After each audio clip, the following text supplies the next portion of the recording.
For years and years, shame controlled my life, and even in recovery now, it controls it a lot of the time. But there were many points along the way where it really got so unbearable that I almost stopped making art. I almost let the shame win, and that's true of my recovery journey as well. And that's what I want to talk about today, and how our lives can be shaped by shame, and how we can begin to combat the shame, and how it blocks us, how we can break through, where it comes from a little bit as well. I'd like to touch on that, because it's a very personal story to me, as it is to most other people in addiction that I meet, and in recovery, definitely. And I know that creative people with creative personality types struggle with shame a lot. We struggle with identity. We struggle with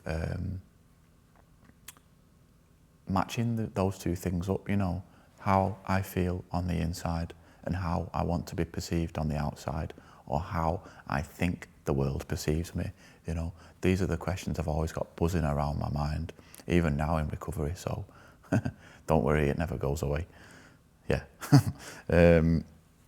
Where does it come from? Right. It's complicated, isn't it? Shame, because for something that is so controlling and so powerful and has such an impact on our lives, it's really hard to pinpoint where it comes from. Certainly it comes from childhood, Certainly it comes from things that happen to us along our own path. And I know in my own experience, there have been a few things in my teenage and adult life that have contributed to the feelings of shame that I have. Some of those are deep-rooted. But I also have to assume that when I was a child, there'll have been some really almost non-event, that happened, and perhaps somebody laughed at me, or perhaps, something didn't go the way I wanted it to, and I was shamed for it, And I think these moments can be really crucial, can't they? Because as young children, the thing is, if we're 3 or 5 years old, then one of these non-events that happens to us, it potentially is the most important thing that has happened to us so far in our lives. And we don't really have any experience outside of that, do we? So, to look back on those events, they might seem trivial or a bit unimportant, but clearly they are, because they've all added up to creating these feelings of shame that I know a lot of people carry around with them. A big one for people in addiction is identity, and a big one for creative people in addiction and in recovery is identity, absolutely. In my own experience, my identity has never been fixed. I've never really known who I am, and it's only now that I'm trying to come to terms with the fact that it's okay not to have all the answers about my identity, because from any one day to the next it can change a lot. My personality can change, the way that I view myself can change, the way that I view the world can change, what I'm interested in can change, who I'm interested in can change, and I think as people with creative personality types, this identity crisis that we often face really expresses itself externally through clothing, through piercings, through tattoos, through modulating and changing our appearance to kind of try and express that changing identity that we have on the inside. And that's really been a huge problem of mine over the years. And perhaps it's not a problem, it's been something I've had over the years to manage, to learn how to navigate, to learn how to best fit into my own routine and daily life. And yeah, being an addict is shameful at times, that's the truth.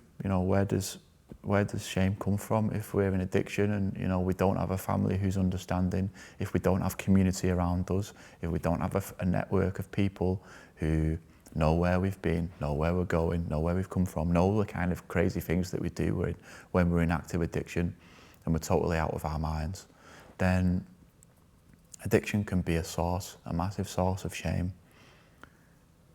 And to be honest, for me, it was for a long time, because, for every party that I went to, and drank or used drugs with other people, there was also a night where I was drinking or using drugs on my own, whether it was in the morning, in the afternoon, before, after work, at night time, you know, or whether I'd been out the night before and woke up feeling horrendous and carried on using on my own because I couldn't deal with the come down or the hangover.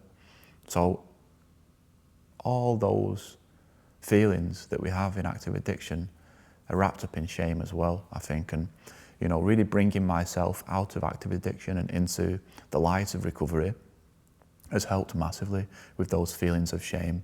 Finding community has helped with those feelings of shame, and I'll get onto those a little bit later in the video. So the block, really, like the second point I want to get onto is this kind of block that shame has on our creativity. I think shame really is tied into these feelings of not feeling authentic, not feeling true to ourselves, and also being concerned with what other people think of us or what we think other people think of us. And so as a creative person, having those fears of others' potential thoughts is really unhelpful on our journey as makers, as people who want to express what's really going on for us, as the kind of people that have a vision and want to share it with the world, you know. And if you are one of those people and you're carrying a lot of shame about who you are, then it becomes very hard to make art authentically, because we always feel like we have to hide something. We always feel like there's something on the tip of our tongue that we're not really sure if we can say or do. And it can be crippling, you know. I've experienced it in my own recovery, making things that feel inauthentic, making things for other people to try and impress them, making things with the approval of other people in mind. And I just don't think that it's very conducive for our real, authentic, creative self to flourish if we're trying to impress others or trying to bury our shame down, trying to swallow it so that we don't have to deal with it, quote unquote. So yeah, it has held me back. It continues to help hold me back. That's important for me to say.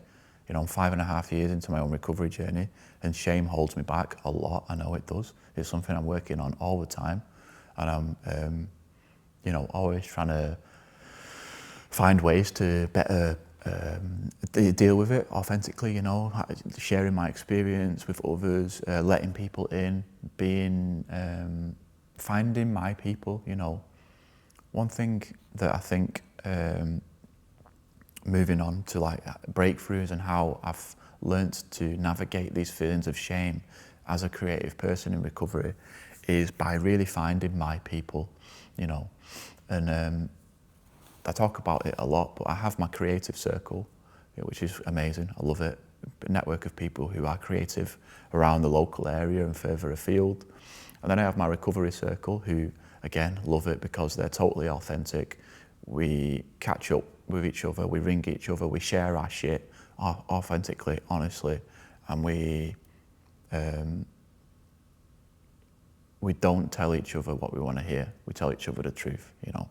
And these two separate communities are really important.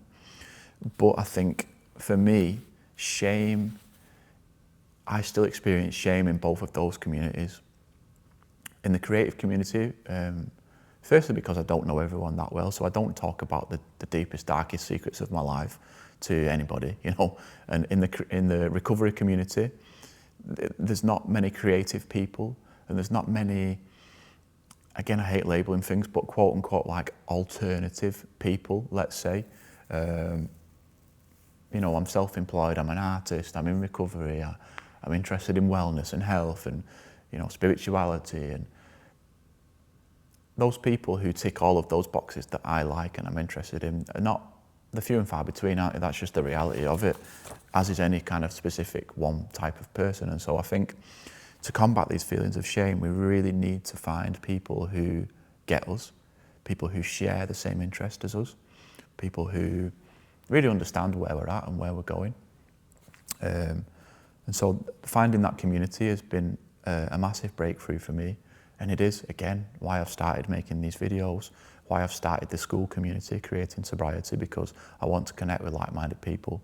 And also, just to finish, what helped me move through shame is by working with it, you know, in my own creative practice.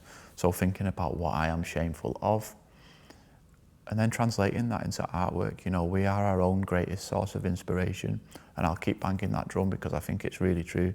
You know, I mean, I love looking at old paintings, and I take a lot of inspiration from old paintings from, you know, 300, 400, 500 years ago, whatever it might be. But I also have to fuse that with my own sense of self and my own journey, the shame that I'm carrying, you know, the feelings I'm feeling at that moment in time. And those two things together, married up, create something really beautiful. So yeah, I want you to think about what shame has stopped you from creating. If you weren't feeling shameful about anything, what would you create? If you could make something that was totally private and only for your eyes, what would it be? I feel like shame silences us, but honesty really gives our art a voice. Not only our creative art a voice, but it gives our creative self a voice. And it gives our whole self a voice, you know. Honesty really is the answer, and we find honesty through connection and community. And so yeah, let me know if you've got anything from that. Hope it's inspired you in some small way. I know I'm figuring these things out as I go along, and I'll see you in the next one, so thanks very much.